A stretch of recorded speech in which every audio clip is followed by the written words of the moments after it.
نصلي على رسوله الكريم اما بعد فاعوذ بالله من الشيطان الرجيم بسم الله الرحمن الرحيم منها خلقناكم وفيها نعيدكم ومنها نخرجكم تارة اخرى صدق اللہ العظیم وصدق رسولہ النبی الامین الکریم۔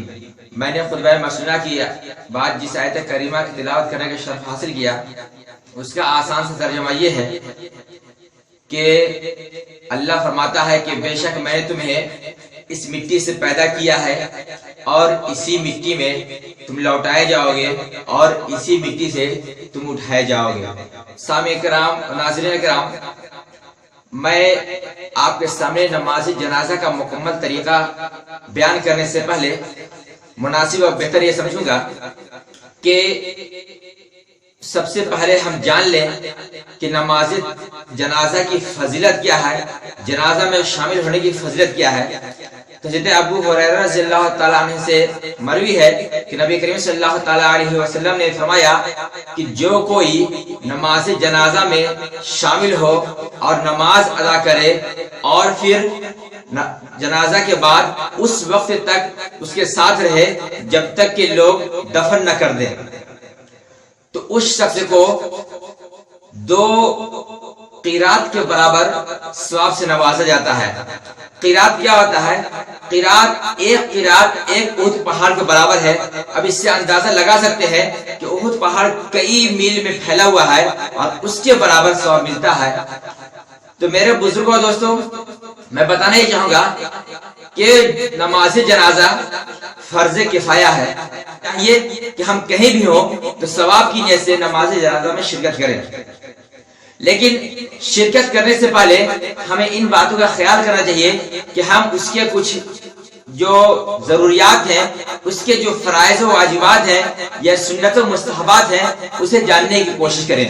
تو آئیے میں یہ کہ بعد تسلسل کے ساتھ یہ بتانا چاہوں گا کہ نماز جنازہ میں شرکت کرنے کے بعد ہماری کیا ذمہ داری بنتی ہے اور ہم کس طرح سے نماز جنازہ کا حق ادا کر سکتے ہیں۔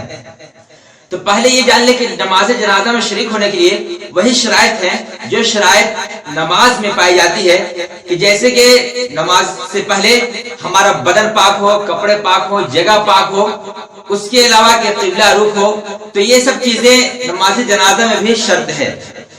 اس کے علاوہ نماز جنازہ میں 2 فرض ہیں، ایک قیام یعنی کھڑا ہونا، کہ بغیر عذر اگر کوئی بیٹھ کر نماز جنازہ پڑھے تو نماز جنازہ نہ ہوگا۔ اس لیے چاہیے کہ ہم نماز جنازہ میں اگر کوئی ہمارے عذر نہ ہو تو ہم کھڑے ہو کر پڑھیں۔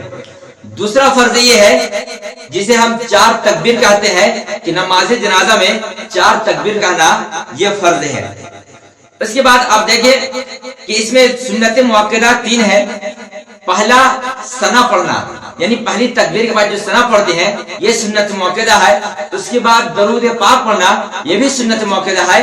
اس کے بعد دعائے میت پڑھنا یہ بھی سنت مؤکدہ ہے۔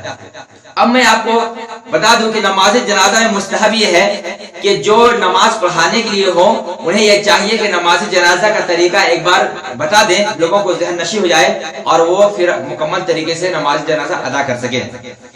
اب میں سلسلہ وار بتانا چاہوں گا کہ جب ہم نماز جنازہ کی نیت کریں تو نیت، آپ کو میں نے بارہا یہ بتایا کہ نیت دل کے ارادے کا نام ہے، لیکن اگر زبان سے نیت کرنا چاہتے ہیں تو اس طرح سے کریں۔ عربی میں نویت ان اؤدی للہ تعالی 4 تکبیرات صلاۃ الجنازہ وفرض الکفایہ الثناء للہ تعالی والصلاۃ علی النبی محمد صلی اللہ تعالی علیہ وسلم والدعاء لهذا المیت متوجہا الی جہۃ الکعبۃ الشریفۃ اللہ اکبر۔ اس طرح سے آپ عربی میں نیت کر سکتے ہیں، یا پھر اپنی زبان میں اردو میں کرنا چاہیں تو نیت اس طرح سے کر سکتے ہیں کہ نیت کرتا ہوں میں نماز جنازہ کی 4 تکبیر کے ساتھ ثنا واسطے اللہ تعالیٰ کے، درود نبی پاک صلی اللہ تعالیٰ علیہ وسلم پر، دعا اس میت کے، اور اگر آپ پیچھے کھڑے ہو کر پڑھ رہے ہیں تو کہیں پیچھے اس امام کے، منہ میرا کعبہ شریف کی طرف، اور اللہ اکبر کہیں گے آپ ہاتھ باندھ لیں۔ ہاتھ باندھنے کے بعد آپ اس کا خیال رکھیں کہ سب سے پہلے جو پڑھنا ہے وہ ثنا پڑھنا ہے۔ وہ اس طرح سے کہ سبحانک اللہم و بحمدک و تبارک اسمک و تعالی جدک و جل ثناؤک و لا الہ غیرک. جو ہم نمازیں اور نمازوں میں ثنا پڑھتے ہیں اس میں وجل ثناؤ کا نہیں کہتے ہیں، لیکن اس میں وجل ثناؤ کا بھی کہنا چاہیے.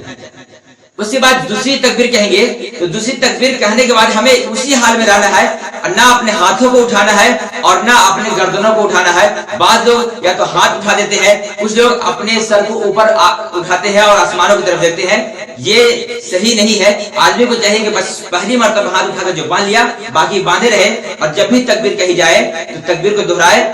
تو دوسری تکبیر کہنے کے بعد سب پڑھیں گے درود پاک جو ہم نمازوں میں پڑھتے ہیں، جسے ہم درود ابراہیم کہتے ہیں. اللہم صلی علی محمد وعلی آل محمد کما صلیت علی ابراہیم وعلی آل ابراہیم انک حمید مجید. اللہم بارک علی محمد وعلی آل محمد کما بارکت علی ابراہیم وعلی آل ابراہیم انک حمید مجید. اس کے بعد تیسری تکبیر کہی جائے گی تو تیسری تکبیر میں بھی بغیر ہاتھ اٹھائے ہوئے صرف اللہ اکبر کہیں گے اور پھر دعائے میت پڑھیں گے. تو جو بالغ میت ہو ان کے لیے یہ دعا ہے: اللہم اغفر لحینا ومیتنا وشاہدنا وغائبنا وصغیرنا وکبیرنا وذکرنا وانثانا اللہم من احییتہ منا فاحیہ علی الاسلام ومن توفیتہ منا فتوفہ علی الایمان.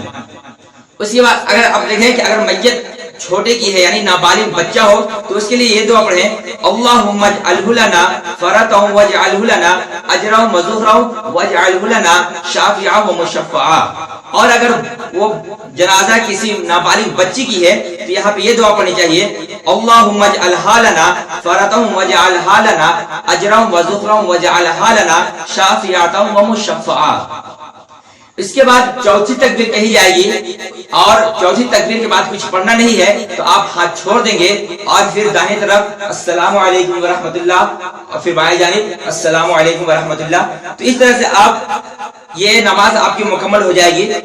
اس کے بعد ہمیں یہ چاہیے کہ ہم نماز جنازہ ادا کرنے کے بعد میت کو قبرستان تک پہنچائیں اور اسے مٹی دینے کی بھی کوشش کریں، ورنہ بہت سارے لوگ نماز جنازہ پڑھ کے چلے جاتے ہیں تو وہ آدھا ثواب کے حقدار ہوتے ہیں.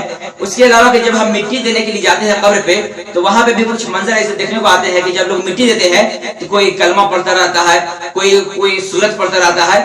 تو مٹی دینے کی جو دعا ہے وہ یہ ہے: منہا خلقناکم بول کر کے پہلی مرتبہ دیں، دوسری مرتبہ وفیہا نعیدکم، تیسری مرتبہ ومنہا نخرجکم تارۃ اخری.